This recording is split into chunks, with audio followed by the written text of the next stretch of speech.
নমস্কার বন্ধুরা, আমি রিম্পা আবারও একটা নতুন ভিডিও নিয়ে তোমাদের সামনে হাজির হয়ে গেছি। আজকের ভিডিওটা পোস্ট করতে অনেকটাই দেরি হয়ে গেল। আজকের ভিডিওটা হলো পয়লা বৈশাখের আগের ভিডিও। পয়লা বৈশাখ মানেই কিন্তু আমাদের বাঙালিদের কাছে ঘরদোর ঝাড়পোছ করার একটা রীতি থেকেই থাকে। সেখান থেকে আমি বা বাদ যাই কেন? সারা বছর তো ছেলেদের স্কুল, আমার নাজেহাল অবস্থা। দুজনের দুরকম টাইমিং হওয়াতে আমি আরও ব্যস্ত হয়ে পড়েছি, যার জন্য রান্নাঘর ঠিকঠাক মতো পরিষ্কার করতেই পারি না। এই পয়লা বৈশাখের আগে চৈত্র সংক্রান্তি, তারপর নীল পুজো নিয়ে বেশ কয়েকটা ছুটি পাওয়া গেছে পরপর।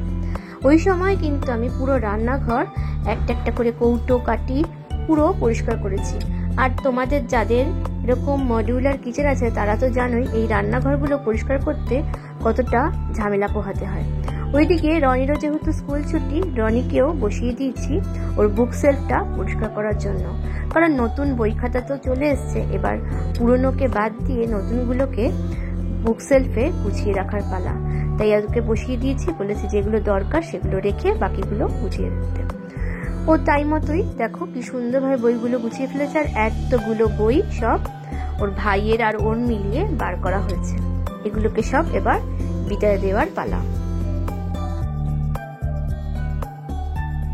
সব কাজ সারতে সারতে আমার 4:30 মতন বেজে গেছে।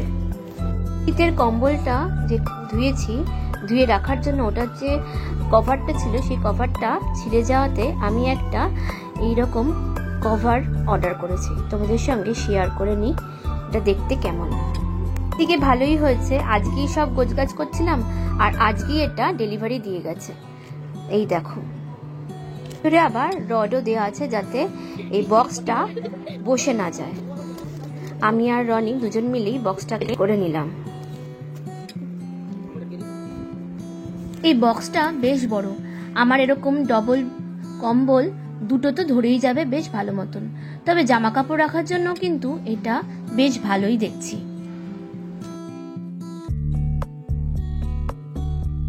কম্বলটা বেশ সুন্দরভাবে ঢুকে গেল। এবার এটা ডিভানের ভেতর রেখে দেবো।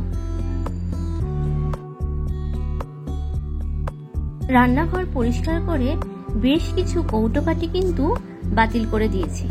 এবার ওই কৌটোকাঠির বদলে নতুন কিছু কৌটো কিনে নিয়েছি। আসলে রান্নাঘরে মাঝে মাঝে এরকম নতুন নতুন কৌটো রাখতে বেশ ভালোই লাগে।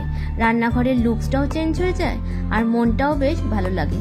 আমি আমার বাবার দোকান থেকে বেশ কিছু এরকম কৌটোকাঠি কিনে নিয়ে এসেছি।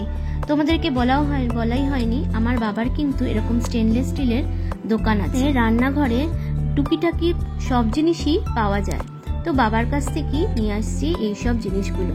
এটা নিয়ে এসছি আমি চামচ রাখার জন্য, আর দুটো হলো তেল অয়েল কন্টেনার, আর মাছ রাখার জন্য দুটো অয়েল কন্টেনার। সাদা তেল আর সর্ষের তেলগুলো রাখার জন্য আলাদা আলাদা করে কন্টেনার থাকলে বেশি ভালো হয়। ওইগুলো নিয়ে এসছি এখানে,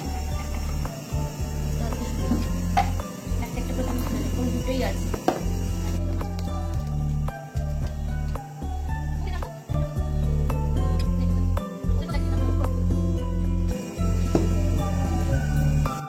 নতুন জিনিস দেখে কিন্তু সবাই খুশি হয়। তো রনি আর বুবুন দুজনেই খুশি হয়েছে যে নতুন নতুন জিনিস কেনা হয়েছে। ওরাও বসে গেছে এই বক্সগুলো থেকে আনবক্স করতে। আনবক্স করার পর একে একে আমি রান্নাঘরে সব জিনিসগুলো আবার আগের মতো করে গুছিয়ে রাখছি। দেখো, তোমরা দেখেই বলো কেমন লাগছে দেখতে। আজকের ভিডিওটা আমি এখানেই শেষ করছি। আজকের ভিডিওটা তোমাদের কেমন লাগলো অবশ্যই কিন্তু কমেন্টে জানিও। খুব শিগগিরই দেখা হবে পরের ভিডিওতে। ততক্ষণে ভালো থেকো, সুস্থ থেকো।